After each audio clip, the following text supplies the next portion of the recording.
শুভ দুপুর বন্ধুরা, দেখো অনেকদিন পর আমাদের বুলেটটাকে আজকে সুন্দর করে পরিষ্কার কাজ চলছে। দেখতেই পাচ্ছ, যেন মনে হয় এই সবে শোরুম থেকে নিয়ে আসা হয়েছে। পরিষ্কার করছে বাবু, আর এত সুন্দর করে ক্লিন করছে যেটা মানে কি বলবো, ইচ্ছে করবে না গাড়িটা আবার একবার চালাবার। তো দেখো তোমরা, আর মেনলি আমাদের বুলেটের আমার মেন যেটা ভালো লাগে, আমার এই তেলের ট্যাঙ্কটা, কালারটা ভীষণ সুন্দর। তো প্লিজ তোমরা একটু দেখো, বলো তোমাদের পছন্দ হয়েছে কিনা, কারণ অনেক ধরনের ট্যাঙ্ক হয়, বাট আমার এই কালারটা বেশি পছন্দ। তো দেখো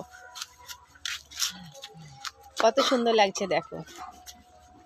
আর এটা আমার খুব শখের গাড়ি, তো বুঝতেই পারছো। আরও একটা গাড়ি আছে, যদিও সেটাও জানো, তো সেটা এখন পরে একদিন সার্ভিসিং হবে, দেখবে। তো ভিডিওটা কেমন হয়েছে অবশ্যই কমেন্ট করে জানিও, আর কে কোথা